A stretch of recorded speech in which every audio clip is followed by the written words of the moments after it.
Olá pessoal, estamos aqui para mais um episódio do Tecomatcast. Hoje nós vamos entrevistar um amigo de peso, né, do mercado imobiliário e atual presidente da ADEME Pernambuco, a Associação das Empresas Imobiliárias. Seja bem-vindo, Rafael. É um prazer ter você aqui conosco hoje para a gente conversar um pouco sobre construção civil, habitação econômica, né, inovação, associação, enfim. Que é isso, né? Então, eu que agradeço aí o convite, obrigado por participar do Tecomatcast. É uma honra poder compartilhar, né? Falar um pouco sobre o setor, um pouco sobre trajetórias, enfim. Estamos aí para contribuir. Obrigado pela oportunidade. Excelente. E para a gente começar, você sempre quis trabalhar com construção civil. O que é que despertou em Rafael esse mercado tão, vamos dizer assim, pujante hoje, tão importante para a economia de uma forma geral? Olha, é bem interessante. Eu acho que na vida, às vezes, a gente traça alguns objetivos, né? Talvez alguns sonhos, mas a gente vai sendo desafiado no dia a dia e a gente se depara, às vezes, com desafios que o prazer não está necessariamente naquela atividade em si, mas no desafio e conseguir, de conquistar, né? De poder superar os obstáculos. Então, basicamente essa é a minha trajetória, né? Quando eu era pequeno, não sei, eu sonhava ser piloto da Força Aérea, né? Era meu sonho. Mas aí eu acabei me formando na FECAP, né? Em administração, e aí fui para o mercado privado. Então, em 2010 eu saí do mercado privado para ajudar.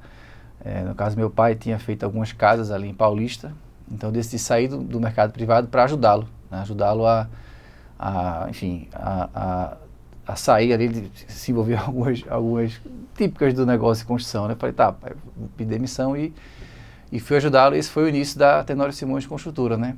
Em 2010, abril de 2010, a gente iniciou aí a trajetória da empresa. Então, assim, basicamente, eu entrei por uma situação desafiadora, gostei do desafio, né? E aí depois eu fiz pós-graduação, FGV, negócio imobiliário, fui para o UPF, fiz também tecnologia, construção de edifícios, bati em feira, fui para todo canto, aí comprava aqueles livros de tecnologia de edificações, né, o azulzinho, que é um clássico, e ficava lá. Meu irmão é engenheiro civil, então a empresa aí, meu pai e meu irmão, o dia a dia eu que toco mais.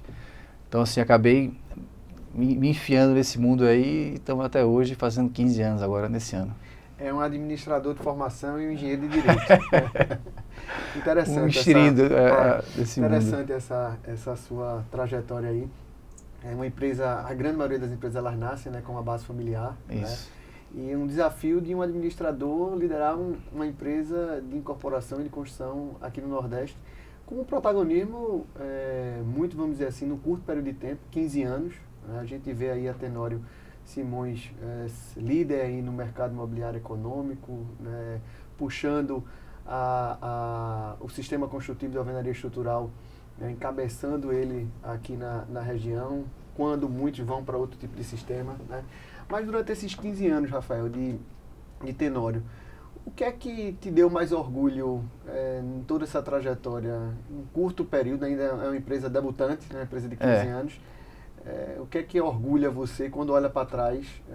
Desde aquele início de 2010, já deve ter passado por alguns problemas de mercado, né? Como a gente vive, construção civil é muito sazonal. Total. Como é que tu enxerga aí esses momentos positivos aí ao longo desses 15 anos? Tu vê, são 15 anos, eu gosto muito de pensar em ciclo, né? A gente teve os primeiros 5 anos da empresa, a gente fazia aquelas pequenas construções, né, em Paulista, ali para o Amarelo, nas praias. Nos 5 anos seguintes, eu passei esses meus 5 anos tentando aprender a entrar na caixa, fazer empreendimento com a caixa. Aí passamos dos 6, né, o segundo ciclo de 5 anos, aprendendo com a Caixa Econômica ali como se construía, na planta, aquela coisa toda. Foram muitos erros cometidos, assim, muitos sustos, né, porque você começa a entrar no empreendimento maior, né? Então você tem variáveis, mão de obra, você tem uma série de... Você tem esforço de vendas, crédito, o domínio do processo construtivo, né? Que a gente demorou. Então eu brinco que a gente passou 10 anos para aprender o ponto da massa ali, né? O sovar a massa, o tempo que você bota ela para curar, né? O tempo que você vai botar no forno, demorou um bocado. E aí no terceiro ciclo a gente decidiu encampar a alvenaria estrutural, né? Então dos 10 aos 15 anos agora, os últimos 5 anos a gente decidiu aí, fizemos mais de 500 unidades e a gente comprou a ideia da alvenaria estrutural. Então a gente entendeu que essa nossa vocação é onde a gente exige é possível ter escala, é possível ter desempenho competitivo e a gente entrou na alvenaria estrutural. Nesses 15 anos a gente passou aí por diversos momentos, né? A gente passou por algumas crises, né? A gente teve crises de 2016, né? Crise de extrato, a gente teve pandemia, o crédito vem, o crédito volta, né? Enfim, e o Minha Casa Minha Vida, nesse período ele manteve uma certa estabilidade, né? O recurso do FGTS, a gente teve algumas ameaças, né? A questão das correções, né? O próprio saque aniversário, né? Enfim, são elementos que trazem um pouco de insegurança para o fundo de FGTS. E aí, naturalmente, a gente vai aprendendo a mitigar esses riscos, né? Então, a gente vai antecipando algumas etapas do processo, né? Então, por exemplo, em 2015, que foi o início desse meu segundo ciclo, pra você ter ideia, a gente começou obra, começou vendas, começou a contratação da caixa, começou a certificação no mesmo dia, né? Ou seja, quase uma loucura. Então, ainda bem que Deus estava lá, disse, rapaz, eu vou ajudar esse cidadão aqui, Então, assim, agradecer a Deus, claro, todo esse processo, porque a gente sempre se esforça, dá o melhor de si, mas Deus está sempre lá para nos ajudar. Então a gente foi aprendendo e antecipando alguns processos, né? Então primeiro a gente contrata, depois a gente começa a vender, depois a gente inicia as obras, né? Vamos certificar do fluxo correto para a gente mitigar esses riscos, porque o risco sempre vai existir e faz parte do negócio, a gente reduzir o máximo possível. Então nesse tempo a gente aprendeu isso, né? A gente aprendeu a mitigar um pouco os riscos do próprio negócio e a gente decidiu também que a gente atua só no econômico. A gente não analisa, não olha, assim, a gente realmente foca e local, né? A gente também não tem... Para dizer local, a gente tem até uma operação agora em paralelo no FAR, em Alagoas, mas é bem pontual.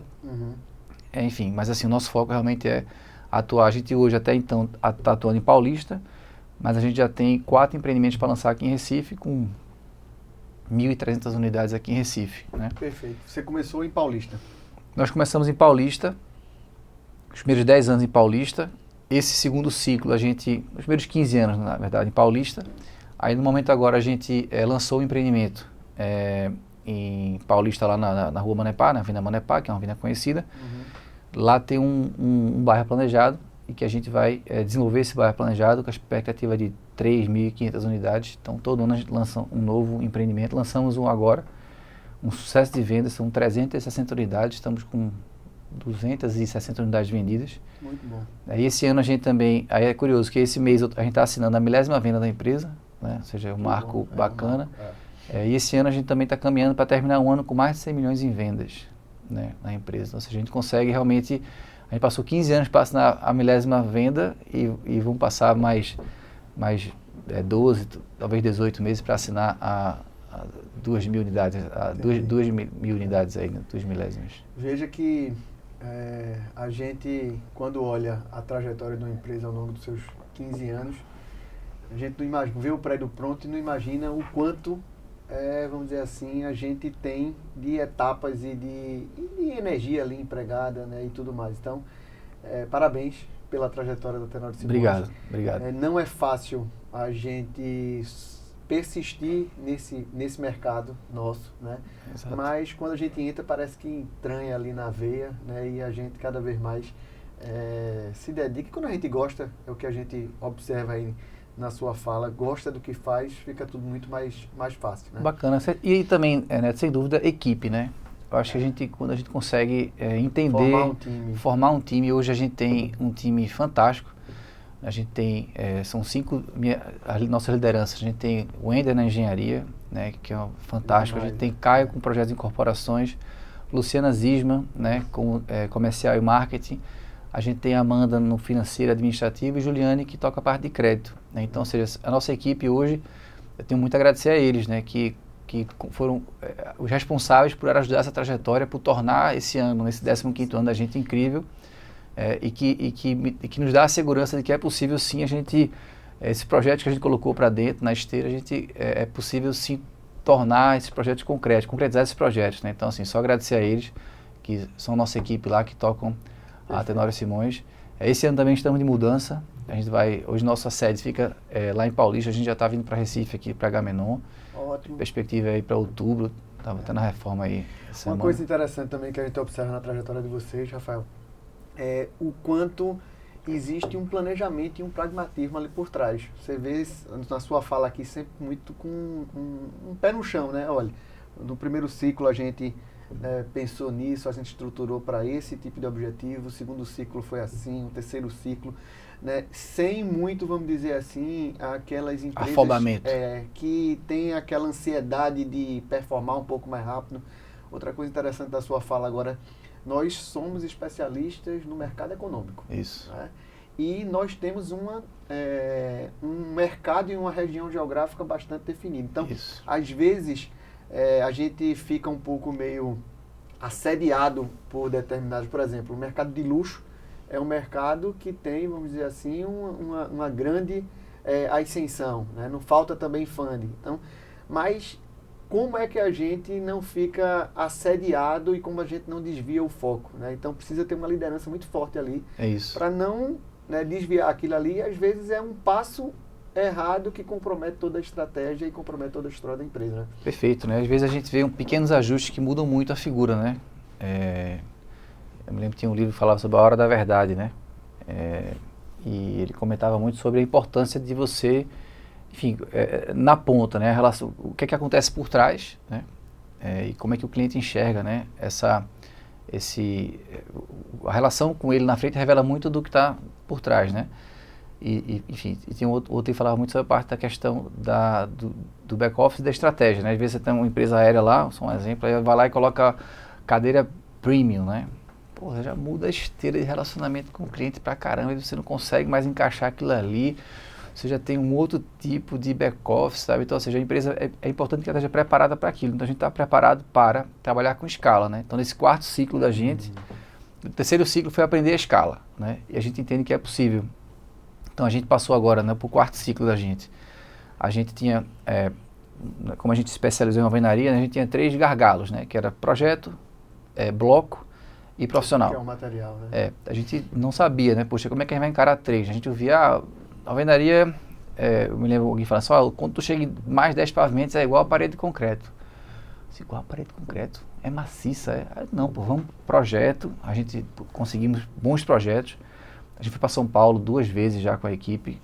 Quando falo 2 vezes é para rodar canteiros, né?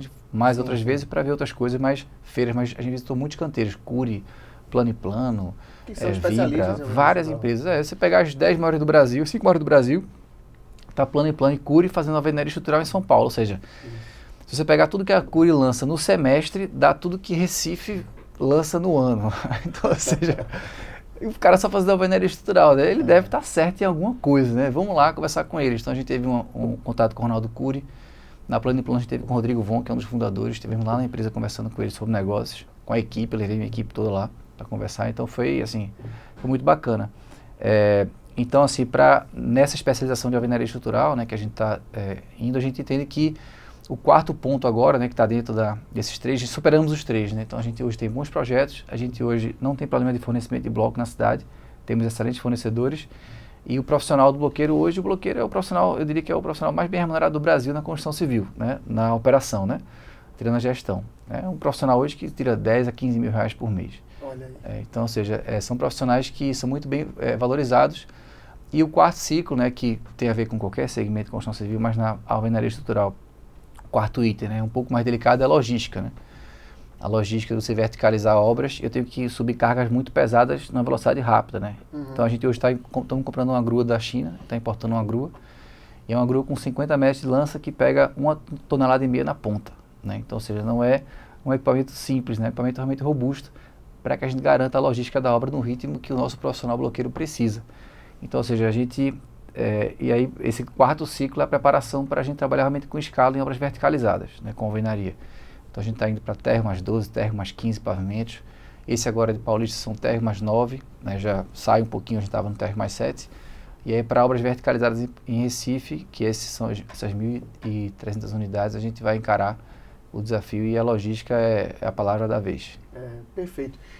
Não existe um sistema construtivo perfeito. Existe um sistema construtivo que mais se adequa ao momento de vida da empresa que está vivendo ali. Isso. Você falou bem aí, São Paulo, a gente acompanha lá o mercado de São Paulo também, enquanto Tecomate, e vê o quanto o sistema de alvenaria estrutural, ele domina o mercado, certo? Nessa fase econômica, o sistema de alvenaria estrutural, ele é bastante presente. E é outro foco muito bem definido de vocês. Não, vamos dizer assim, se desviar para não. Está todo mundo hoje fazendo sistema em parede de concreto. Então eu vou fazer porque está todo mundo fazendo. Não. Isso. Eu vou continuar com o sistema de alvenaria estrutural. Me especializei nisso. Estou ganhando escala com alvenaria estrutural. Estou melhorando meus índices. Então isso aí é o ideal. E não existe nenhum tipo de demérito, né? A gente sabe que o sistema de alvenaria lá atrás, ele foi até um pouco meio desvirtuado, não é? Então, existia essa parte cultural aqui na região, principalmente na região de Pernambuco, na região metropolitana de Recife, por conta dos problemas que houve, mas o sistema de alvenaria estrutural não tem nada a ver com aquele sistema de alvenaria que foi construída há 30, 40 anos atrás.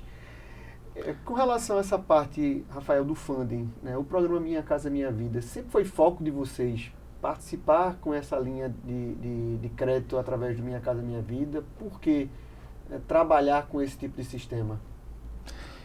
Até só para completar um pouquinho a tua última fala, com relação realmente à alvenaria, a gente hoje executa, né, uma solução construtiva que é normatizada, não guarda nenhuma relação com os prédios caixão, né, que foram feitos aqui. Sempre que ocorre um episódio, a gente sempre é questionado sobre isso.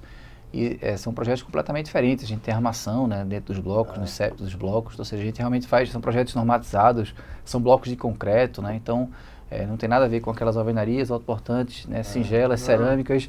Né, não tem os caixões perdidos que o pessoal, né, a relação do prédio caixão, a gente realmente faz uma coisa bem mais qualificada.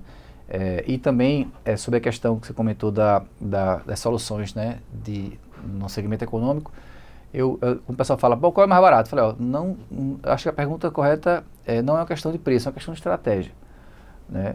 Vai ter gente que vai dizer que uma é mais barata que a outra, né? Não vou discutir isso aqui, é questão de estratégia. Qual é o teu foco? Né?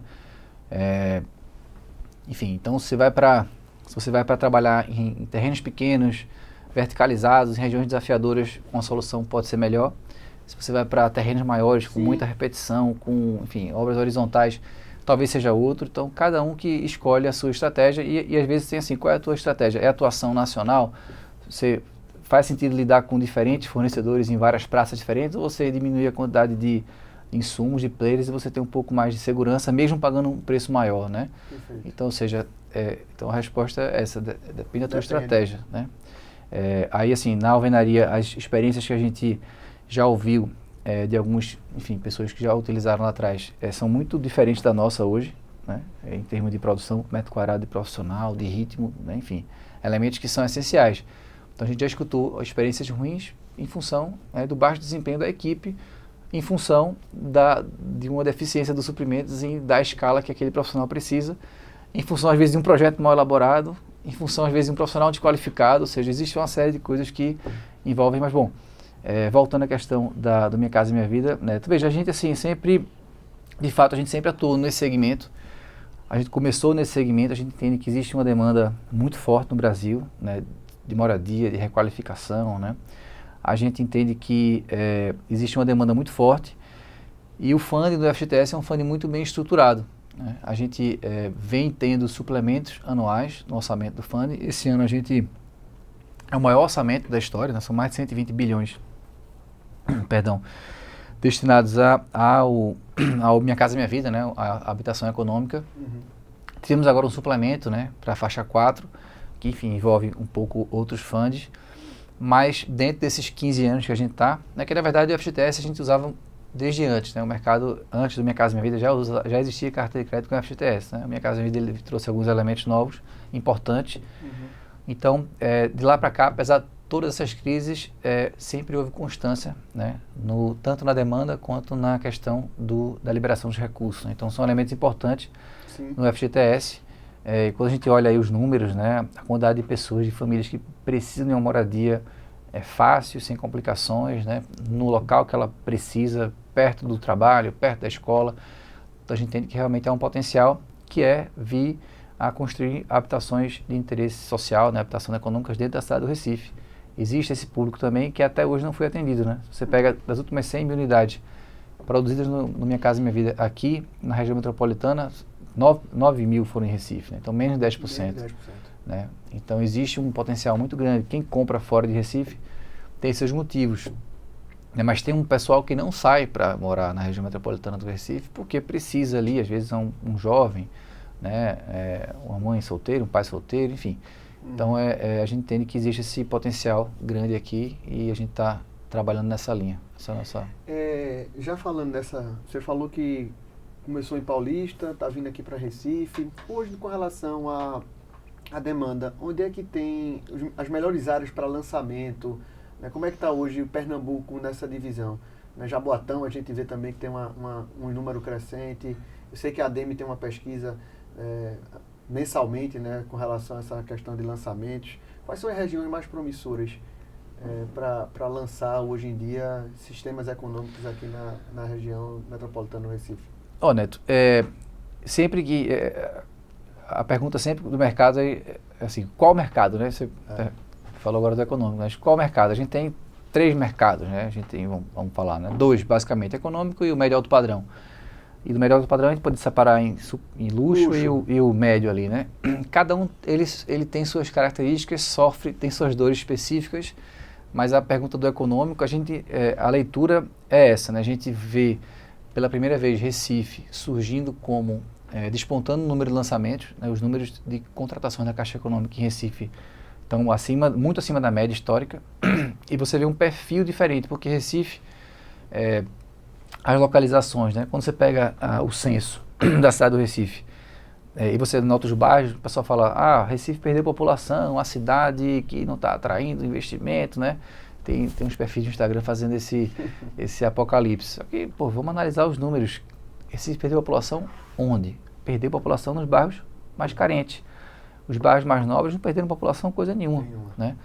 Existe uma dinâmica que quem pode arca com o segundo aluguel mais caro do Brasil e quem não pode acaba indo morar na região metropolitana do Recife, porque não existe oferta até então de habitação de interesse social na cidade do Recife. Mas é desafiador lançar em Recife, porque os empreendimentos que são lançados na região metropolitana são empreendimentos com vaga de garagem, com área de lazer robusta.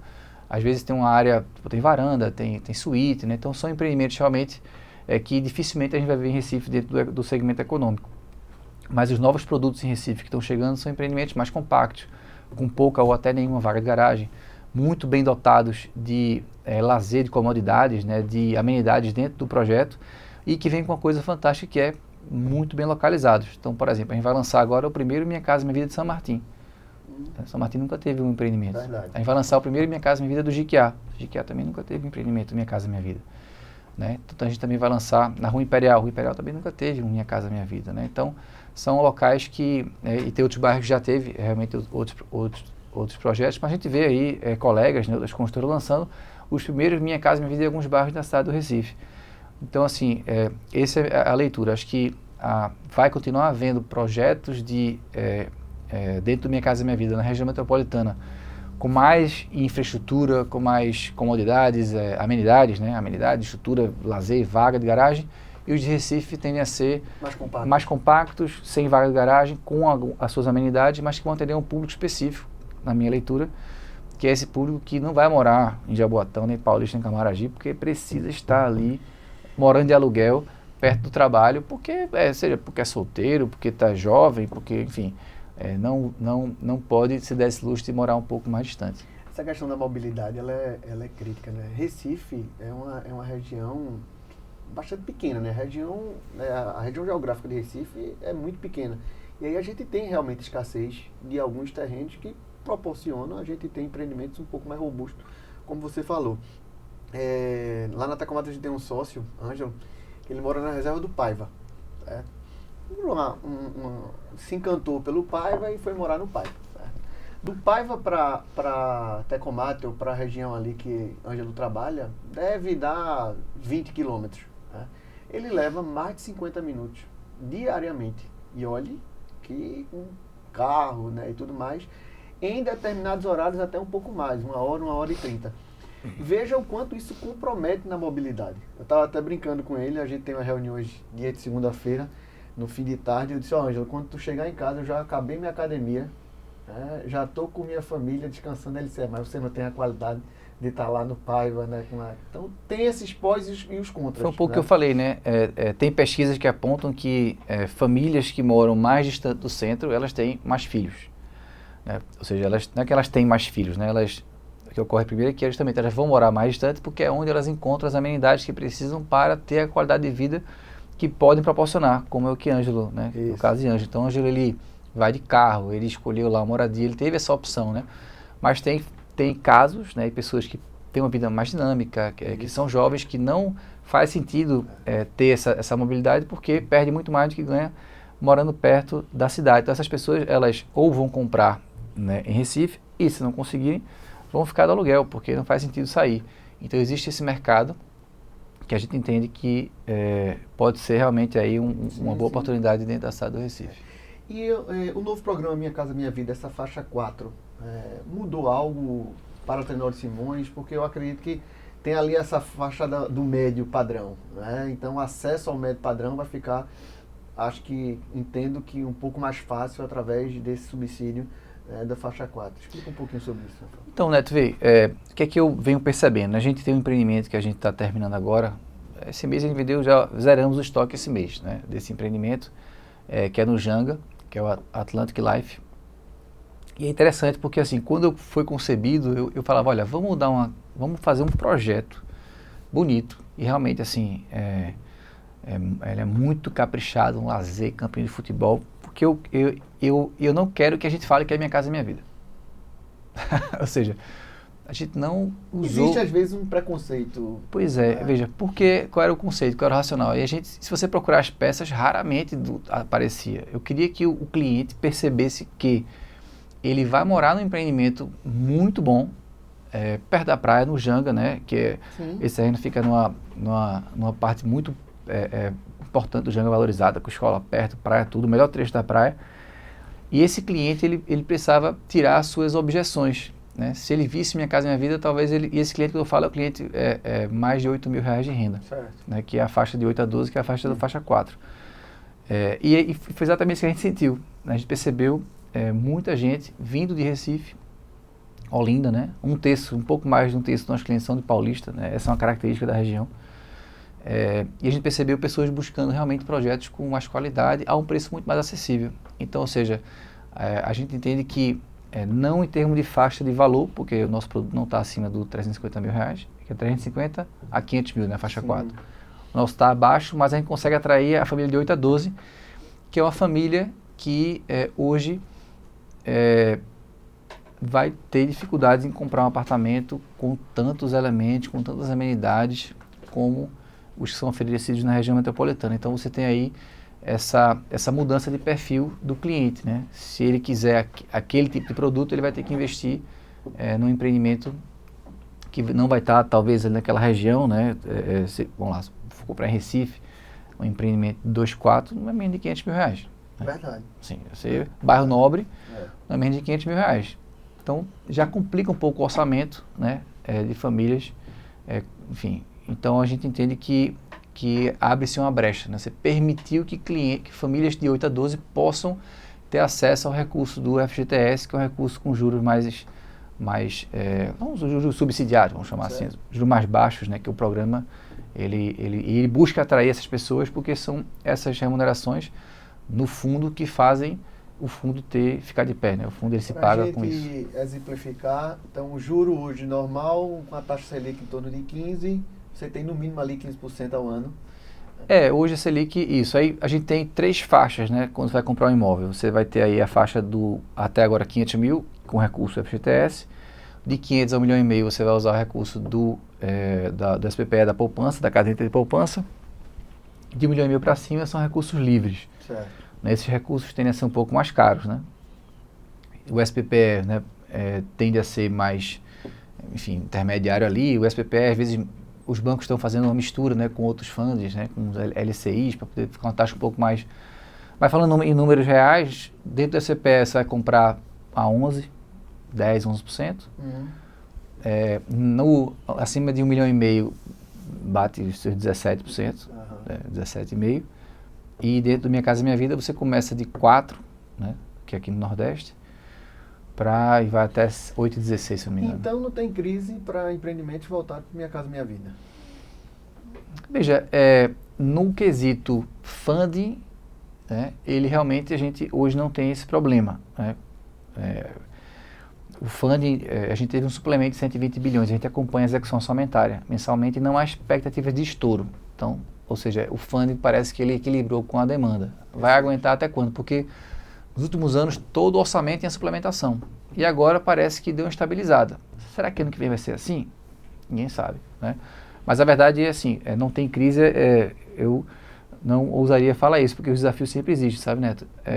E qual é o desafio hoje aqui? A gente vem naturalmente, os insumos eles vêm subindo, né? O preço dos imóveis vem encarecendo e não necessariamente a renda da população acompanha esse desafio. Por isso que você tem esse downgrade que eu comentei, né? Você tem uma pessoa de 8 a 12 que está comprando um imóvel mais elaborado ali, num segmento que talvez ela não estivesse observando, porque é isso que está acontecendo. Então, o desafio hoje do momento é qual? É você continuar oferecendo moradias acessíveis e vai aumentando o saldo não financiado, né, que é o famoso pró-soluto. Esse é o grande desafio do setor econômico, né? Superada as ameaças do FGTS, né, que estão razoavelmente encaminhadas, mas todo ano de eleição é uma surpresa, né? A gente tem a questão agora, então, o pró-soluto é o grande desafio do setor. Então, o governo do estado de Pernambuco trouxe o programa Mora Bem, que foi um golaço, já é o segundo programa do Brasil, já ultrapassou do Paraná. Então, realmente, assim, é de tirar o chapéu para a governadora Raquel Lira e para a Simone, que é a secretária que está à frente, né, desse programa, porque entenderam um problema claro. Precisa que os governos municipais, estaduais, se juntem ao governo federal e possam oferecer, né? Tanto é que a Caixa criou o programa Minha Casa Minha Vida Cidade, que aí a cidade pode entrar, seja com emendas parlamentares, seja com terrenos ou com recursos para subsidiar essa entrada. Esse é o grande desafio do setor. Não adianta você ter funding, né, funding à vontade, talvez esteja sobrando justamente por isso, porque o desafio da entrada ele continua, porque o imóvel encarece e a renda não acompanha, o financiamento fica estanque e fica o pró-soluto aumentando. E agora a gente tem, né, um outro problema que é um problema, né, assim, existe uma questão que é importante de ser observada, que é a questão hoje do consignado CLT, né? Então esse consignado CLT, ele compromete muito a capacidade das famílias em comprar, né, seu imóvel. Então a gente vem percebendo um alto grau de comprometimento na renda, né? Então não basta o desafio do preço, a gente tem um desafio que as pessoas, cada um faz o que quiser e está tudo bem, não tem problema nenhum. Mas o cliente, né, a pessoa física que decide tomar um empréstimo CLT tem que pensar, eu tenho um horizonte, uma expectativa de adquirir um imóvel no médio e curto prazo até quitar o empréstimo, se sim, você não vai conseguir comprar, né? Porque você vai comprometer a sua renda. Ou então vai condicionar muito, vai ter um pró-soluto alto. Então, esse é o grande desafio hoje do setor econômico, é conviver com isso, né? Ou seja, a gente acaba que vai se criando uma dependência muito grande dos complementos, né, à entrada do cliente, que são variáveis, convenhamos, né? A gente, enfim, torcemos que seja lá quem assuma, né, o próximo mandato do governo do estado, que dê continuidade ao programa. Aí, afinal de contas, até para não ser um programa específico só de um momento ali, de um governo, um programa de estado. Né? Exatamente, exatamente. E assim, o ponto Rafael, vai prejudicar a construção civil? Veja, vai prejudicar a capacidade das famílias em escolher onde querem morar. Isso. Né? Então, quais são os critérios? Não é a construção civil, né? Na verdade, a construção civil. Sonho, vai comprometer vai o sonho. Vai comprometer, né? Exatamente. Da população. A população. A gente vai se adaptando, né? A gente vai ali, mas assim, aquela pessoa não vai mais poder morar perto do trabalho, não vai mais morar perto da escola dos filhos, não vai poder dar aquele upgrade na sua moradia, né? Então, é importante entender os reflexos na sociedade como um todo, né? Depois você podia comentar só um pouco mais sobre o programa Morar Bem. Enquanto ADEME, eu observei e participei que teve um grande investimento da ADEME de fazer estudo, mostrar para o governo do estado que era importante investir cada vez mais nesse programa, até porque o programa ele subsidia uma parte, que é aquela parte da entrada que a grande maioria da população não tem poupança, né? Então, qual a importância? A gente roda aí o Brasil todo. Há um mês e meio atrás eu estava numa discussão lá na Abraim, que o ministro falou e elogiou muito também o programa Morar Bem aqui, né, de Pernambuco. Mas a importância desses programas para destravar o mercado como um todo. Comenta um pouco sobre esse programa. Pois é, o programa ele foi concebido, né, foi lançado em 2023 pela governadora Raquel Lira, capitaneado pela Secretaria de Desenvolvimento Urbano e Habitação, da secretária Simone Benevides. Então, assim, é um programa muito importante, é o segundo maior do Brasil, como eu comentei, essencial, né, para a gente dar a dinâmica necessária para o segmento econômico no Estado, né? Como é que funciona basicamente? Você tem aí o recurso 120 bilhões, né, que o FGTS ele distribui por estados, e os estados que mais performam, né, na contratação, na utilização dos seus orçamentos, eles têm, vamos dizer assim, o direito de puxar o orçamento de quem não executa, né? Então, ou seja, e aí quando você via lá a execução orçamentária dos estados, quais eram os estados que mais puxavam o orçamento dos outros? Paraná e São Paulo. Sim. Por quê? Porque são estados que estão turbinados, né? Eles têm programas de turbinados de contratação. Então, o estado de Pernambuco ele era um clássico doador de recursos do FGTS. Né? Não utilizava porque ia para o Sudeste. Então, Pernambuco hoje passa a ser um estado que não deixa esse recurso ir embora. Isso tem um valor gigantesco. A gente lá na ADEME, né, na ADEME, qual é o papel da ADEME? Né? O nosso objetivo é ser o interlocutor do setor privado, setor público e sociedade. Para gerar mais investimento, atrair mais investimento, emprego, arrecadação e aumentar a oferta de moradias. Né? Quem é contra isso? Né? Todo mundo é a favor dessa dinâmica. Então, a ADEME tem esse papel. Então, quando a gente entendeu essa vontade, né, do governo do estado de lançar o programa, a gente não tinha o programa lançado, e a gente recorreu a estudos, contratando estudos econômicos que apontavam o retorno, né, além da vantagem em manter esse dinheiro no estado, né, está falando de 2 bilhões de reais, né, não é um valor desprezível, quanto que retornava de ICMS para o governo do estado. Então, ou seja, é um programa que se paga, né? Essa foi a conclusão que a gente chegou do ponto de vista econômico, que é uma leitura pragmática e objetiva de qualquer iniciativa pública que se faça, né? E além, claro, do impacto social, da importância de você dar condição a essas pessoas, né? Então, se você consegue casar as duas, você tem um programa realmente bem sucedido, que é o caso do programa Morar Bem, que já está indo agora para a segunda fase, né? Já consumiu os primeiros 200 milhões, já estamos entrando na segunda tranche. Então, é um programa que realmente ele veio, esperamos, né? Na verdade, a sociedade como um todo espera que venha para ficar, porque se permite que mais famílias tenham acesso à sua casa própria. Perfeito. Você falou aí da ADEME e da importância da ADEME, né? Qual o papel da ADEME. Como é que surgiu o convite a Rafael para participar da ADEME? Hoje você é presidente da ADEME, mas já participou de outras gestões, de outras diretorias. Como é que surgiu isso? Foi bem interessante. Eu entrei na ADEME em 2015, né? Então eu fui... 5 anos após a formação da empresa. Foi. Eu conheci, na época, a Catarina, né, Cabral, que é da Hábil Consultora, né? Ela me convidou, a gente estudou junto, né? E aí ela me convidou para numa pós, e aí eu entrei na ADEME. Entrei ali muito, enfim... participando dos debates, né? Sempre eu vou muito, eu sou muito ativo. Para mim, aquelas reuniões são importantíssimas, sempre tem um aprendizado, sempre tem uma troca de experiência.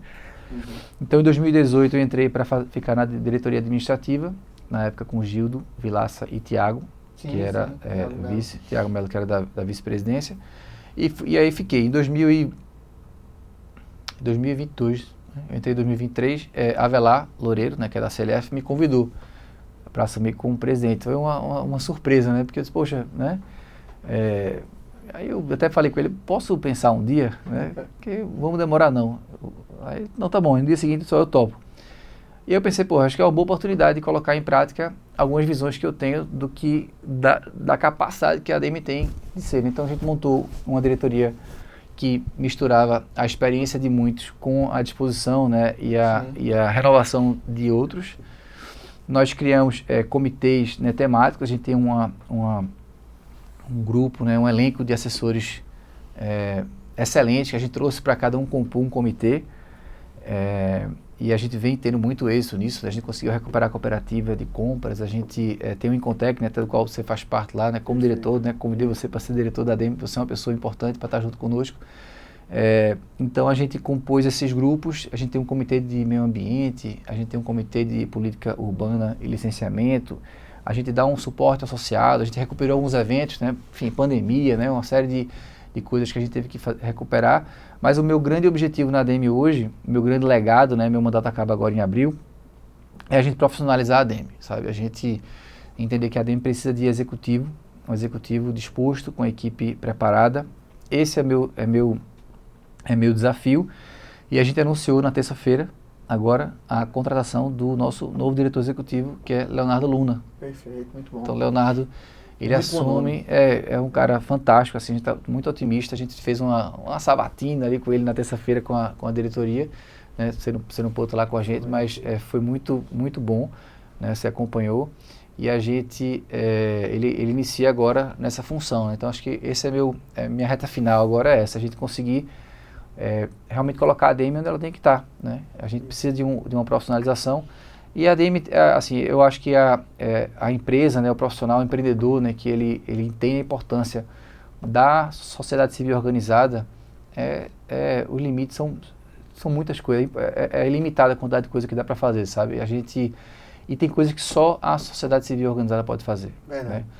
E assim, não pode ser quem quer que seja, vai conseguir, mas só a sociedade civil organizada ela alcança alguns objetivos, e a ADEME está aí para isso, para atrair investimentos, gerar emprego, renda e aumentar a oferta de habitação para cidades. A gente passou por uma pandemia e a gente viu também o quanto é importante o papel de uma associação, né? E hoje, um pouco mais presente, através do seu convite lá na ADEME, a gente vê o quanto é importante você participar de uma instituição, né, enquanto associação feita a ADEME, porque junto você consegue ir um pouco mais longe, certo? Total. Às vezes você fica ali sozinho querendo defender uma determinada causa, certo? E aquela causa às vezes ela é coletiva, né? E quando você entende que no coletivo você pode multiplicar, eu acho que é um caminho muito importante. Perfeito. E você, enquanto presidente da ADEME, mudou, né? E deve ter mudado também muita rotina, não deve ser fácil. A gente vê que você é uma pessoa bastante enérgica, né, e bastante participativa, né, com posições firmes, que eu acho que é importante quando a gente tem aquele que a gente visualizou na empresa também, né? Como você acabou de falar. Eu tenho aquele norte ali, eu não vou desviar daquele norte. Perfeito. Não, eu acredito, né? É uma pessoa que forma muito time, né, bom, né? O time da ADEME é um time extraordinário. E quando você sair agora no final do ano, qual é o grande projeto que você vai dizer assim, rapaz, aquilo ali, eu trabalhei enquanto diretor financeiro por 2 mandatos, se eu não me engano, né? Presidente por um mandato e um pouco, porque foi estendido. Qual é o grande projeto que você diz assim, eu deixei o meu legado ali na ADEME? É a diretoria executiva, são os comitês rodando de uma forma mais fáceis e mais energicamente? O que é que tu gostaria de ser lembrado? Fui lembrado como diretor da ADEME. Neto, eu acho que a gente... são vários pontos, né? Mas acho que o grande objetivo, a grande virada de chave é a ADEME, assim como nossas empresas, nossa sociedade, ela passa por ciclos, né? E a gente está vivendo um ciclo de renovação. Então, acho que o grande desafio da ADEME hoje é a gente fazer essa transição, é a gente trazer a nova geração, né? Atrair a nova geração. A gente precisa, a geração, vamos dizer anterior, né? Mas os mais experientes, né? Os cardeais, né? São essenciais. A gente conseguiu, a ADEME é o que é hoje por conta do trabalho deles. Mas existe uma necessidade de renovação, né? Então, acho que eu quero ser lembrado, né? Já que sua pergunta foi essa, nunca tinha pensado nisso, mas é assim, a gente realmente ter capitaneado uma transição, né? E depois que eu acabar o mandato, a gente vê que a ADEME realmente está renovada. Quando eu falo renovada, não é só com a geração nova, é a gente ter essa mistura que é super importante, porque em algum momento, né, enfim, pandemia, tudo, eu percebi um certo afastamento, né? Eu eu gosto tanto da ADM que meu escritório hoje é pertinho, o meu novo escritório é para eu andando na ADM, ou seja, porque eu acredito muito na capacidade, sabe? E conciliar as coisas faz parte, sabe? Então, acho que a gente, eu tenho uma empresa, eu tenho 3 filhos, eu tenho, né, tô muito bem casado com o André, assim, a gente tem um relacionamento, tenho a ADM para cuidar, então, ou seja, a gente tem vários papéis, né? E ninguém faz nada sozinho, sabe? É realmente a gente ser capaz de montar uma equipe boa, a ADM tem uma equipe boa, o pessoal fala, como é que tu consegue dar conta? Cara, tem uma equipe boa lá dentro, né? Na minha empresa a gente tem uma equipe boa também, sabe? Então a gente tem que entender e confiar nas pessoas, faz parte, você erra, acerta, mas você tem uma pessoa boa que você confia, que você não tem que estar ali olhando cada passo que ela faz, microgerenciando a vida, né? Faz parte confiar, acertar, errar. Então acho que esse é o grande aprendizado aí. Espero que ao final do meu mandato a gente consiga ter na ADM aí uma ADM renovada, com várias gerações participando, mais associados, né? Eu peguei a ADM, tinha 78 associados, se eu não me engano. Agora é 68, sei lá, talvez eu tenho que ver esse número. A gente está com quase 115 hoje associados, estamos batendo 120. Minha meta era bater 130. Estamos perto. Vai bater. Vai chegar. Você vê a importância, como você falou, de todas as gerações foram importantes. Não existe porque total. A geração de hoje é melhor do que a geração de 15, 20 anos atrás. Não, acho que todos fizeram um papel importante, né? Deixaram as suas marcas. Essa transição é importante, até porque a gente via o mercado, vamos dizer assim, um pouco afastado da associação. Então hoje a gente vê, tá aí, ó, número de associados de em torno de 70 para 120, né? Quase que dobrou.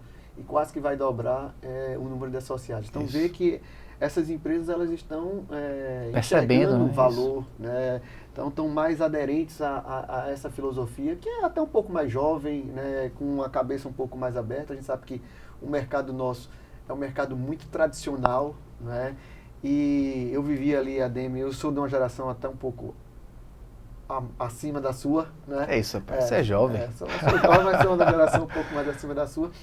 E vi ali o pessoal, né, às vezes um pouco retraído, né, reticente, não, porque sempre foi assim, Pernambuco é assado, a gente não consegue fazer isso, não consegue fazer aquilo, e vê que é possível, né, com pequenos passos, com algumas iniciativas, a gente vê que é possível. E aí a gente faz um paralelo na construção civil com a parte de inovação. Um mercado tradicional, um mercado que já toma riscos, né, altíssimos capital ao longo dos intensivo, ciclos, né? Que é difícil de você arrumar, como você falou aí, o modelo de negócio satisfatório para ter escala, né? E aí a gente vive num mercado de inovação, né, pujante, de inteligência artificial, BIM, realidade aumentada, né? Como é que tu enxerga essas tecnologias, Rafael, dentro do mercado de construção civil? Olha, a gente tem aí tá aqui, a gente vai ter a produção em si, né, vamos dizer, campos de atuação, né, das inovações. A gente vai ter, a gente pensar a construção civil, é só o campo, né, a operação. Não, a gente tem também a parte de processos, né, da empresa e, sobretudo, e muito forte, a parte comercial, marketing comercial, né. Então, quando a gente separa essas três linhas, você tem um pouco mais de liberdade na questão de processo e comercial, porque, enfim, cada um que toca do seu jeito. A gente já tem vídeos em IA, você tem pré-atendimentos em IA, a gente usa lá na empresa, né? Você fala domingo a domingo com uma pessoa lá. Já teve gente falando com ela que foi na segunda-feira procurar ela, que é Simone, né? Até a Simone é atendente IA. E falar com Simone, não, mas Simone é uma atendente virtual. Não, aqui é a foto dela, que ela tem a logomarca da empresa, tudo. Então, assim, a gente já usa, já é realidade. A gente já tem também ferramentas de relacionamento com o cliente, enfim, financeiro e tal. E tem muito mais, a gente está estudando várias outras. Quando você vai para a construção, para a operação em si, a gente tem a própria gestão, né? Vamos lá, de relatórios, de acompanhamento, câmeras, movimento e tal, aquela coisa toda, mas na operação em si, na construção, né? O reflexo nas soluções construtivas, eu acho que a gente tem inovações que eu não... construção 3D, né? Aquela impressora 3D, né? Assim, não tem experiência nenhuma em escala ainda, né? Você não tem, assim, grandes empreendimentos sendo feitos. É um modelo fantástico. Vamos para o Light Steel Frame, né? Que também é uma solução fantástica, mas assim, você não tem nenhum prédio feito em Light Steel Frame. Acho que O projeto maior que tem são 10 pavimentos, que é um projeto, ainda não foi concebido, ou seja, você tem soluções importantes, né, como eu falei, estratégicas ali para você fazer casas, né, fazer obras horizontais, mas quando a gente vai para soluções em escala, as soluções convencionais, vamos dizer assim, elas ainda são hegemônicas, né? Então, ainda tem outra questão de regulamentação, né, e aprovação nos entes que liberam recursos, né, como a Caixa Econômica, por exemplo. Então, eu vejo que essas inovações são importantíssimas dentro da construção civil, da operação em si, mas eu ainda vejo muitas experiências sendo bem feitas, né, mas assim, a gente ainda precisa. Agora, a gente fala de inovação, por exemplo, os módulos, né, é fantástico, né, a gente já vê a China aí, né, com esse tipo de construção, está chegando aqui no Brasil ainda, mas a gente assim, ainda não viu nenhuma experiência realmente em escala, né, para realmente você fazer a diferença. Você tem uma empresa que, como eu vi uma entrevista uma vez com um CEO de uma grande construtora, fala, pô, a solução é fantástica, mas não vira o ponteiro do negócio ainda, porque não chegou no ponto, né? Embora você tenha soluções já de casas, né, em wood frame, né, que estão sendo feitas aí com fábricas, que é o off-site, isso é uma inovação, né? Você não está... É uma inovação, porque o que é inovação? Né? Acho que inovação é você fazer algo melhor, né, do que você faz, né, já é configurado inovação, né? Se eu for para parede concreta é uma inovação, né, também da jeito, né? Então, mas quando eu falo inovação, assim, são novas soluções, né, que a gente incorporadas ao setor, a gente vê realmente algumas coisas surgindo, mas eu acho que ainda tem que estar atento, né, o Incontec lá na ADM que você faz parte, é um ambiente para isso, mas eu vejo que a gente, na solução de produção ainda, a gente está ainda experienciando ali e todo mundo ali acompanhando de camarote, né? Quem vai largar primeiro na escala, se aperfeiçoando, né? Acho que é um pouco isso, né, na produção. Como você falou, como a construção civil, você tem a parte de comercialização, a parte administrativa, a parte da obra em si, da operação, a gente ainda vê algumas lacunas, mas aos poucos eu acredito que a gente vem introduzindo algumas, né, ferramentas, não só da parte de controle, mas na parte de você racionalizar o processo. Por exemplo, alvenaria estrutural, você racionaliza o processo, Perfeito. Você otimiza e tudo mais. A gente está já indo para a parte final desse nosso bate-papo. E olhando para o futuro, Rafael, fazendo uma retrospectiva, se você fosse começar hoje, né, mostrando aí para esse jovem que está querendo ingressar na carreira de construção civil, né, a gente vê que precisa, enquanto ADM, enquanto também algumas associações, levantar essa bandeira da construção civil, que é uma indústria importantíssima para o desenvolvimento de um país. Você viu que você comentou aí que o bloqueiro recebe algo em torno de 8 a 10 mil reais. 10 a 15 mil reais. 10 a 15 mil reais. Né? Qual é a indústria, né, ou qual é o setor que remunera 10 a 15 mil reais um profissional que o nível de qualificação às vezes não é tão, vamos dizer assim, elevada quanto, né, algumas outras profissões que a gente vê aí no país e que a gente precisa realmente levantar essa bandeira. Mas se você fosse começar hoje, o que é que tu faria diferente de que começou há 15 anos atrás? É uma pergunta interessante, bem provocativa. Assim, veja, eu acho que no começar, né, é importantíssimo ter essa disposição, né, de fazer com pouco, né? Infelizmente, quando você começa ali, não dá para você ter uma equipe grande, sistemas, tudo, né? Então é importante você ter essa disposição. No começo lá atrás a gente realmente ali ia desbravando um pouquinho, mas é importante estar atento às ferramentas, né? É importante, hoje a gente tem ferramentas com soluções de IA que facilitam muito a vida, né? Você tem os bancos hoje com a própria Caixa Econômica, processos muito mais redondos, muito mais céleres, né? Então eu acho que começando hoje era ter desde o começo você está se organizando, se preparando para o seu objetivo ali, né, no caso no econômico, você está pronto, se adaptando para a Caixa Econômica, entendendo os processos que são importantes, né, como certificações de qualidade, certificações ESG, e sem dúvida definir melhor, não ficar testando, né? Eu me lembro de colegas que eu vi que às vezes na minha época faziam obras também na mesma escala que eu e tinha um em Jaboatão, um em Paulista, um não sei onde. Eu disse, mas que loucura, pô. Eu brinco, minhas obras estão num raio de 1 quilômetro. Porque eu preciso dar uma assistência, eu quero estar perto, era meu escritório, vendas, então assim, era um raio de 1 quilômetro. Então assim, eu acho que eu manteria essa estratégia, né? Tem um livro que é bem bacana, que é sobre os titãs do mercado imobiliário. É bem legal. E ele fala, Titã, são, enfim, grandes empreendedores aí, México, Estados Unidos, França, e do Brasil é um capítulo sobre a Lee Horn, né, da Cerela. Certo. E eles falam muito sobre a importância de focar num público e numa determinada região, né, num nicho geográfico, sabe? São características que eles falam de sucesso, né?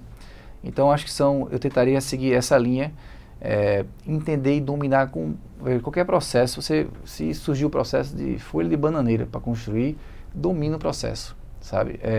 Eu também tenho, aí, assim, uma visão nossa, eu gosto de verticalizar o processo, sabe? Mergulhar para entender, sabe? Esse negócio de contrata não sei quem, paga, eu não terceirizo nada. Então, ou seja, se você encontrar um parceiro bom, não é que eu sou contra, é parceiro, você ter alguém junto, então, ou seja, é importante dominar o processo, né? E, claro, sem dúvida, é trazer gente boa, sabe? Acho que ninguém faz nada sozinho, focar sempre em treinar pessoas, trazer gente boa para crescer junto, tem muita gente disposta a crescer junto com você, então acho que eu tentaria ter esse foi um dos meus erros no começo, né? No começo empresa pequena, você fica ali muito no comando, mas acho que buscar pessoas para crescer junto é muito importante. Quando eu encontrei essas 5 pessoas aí que eu comentei, quando a gente hoje realmente pode chegar onde a gente está chegando. Perfeito, rapaz, que bate-papo excelente, né? Muito bom, bastante inspirador. A gente vê que realmente quando a gente mergulha em algo e quando a gente tem um propósito bastante definido, o quanto é importante a gente se dedicar àquilo ali, né?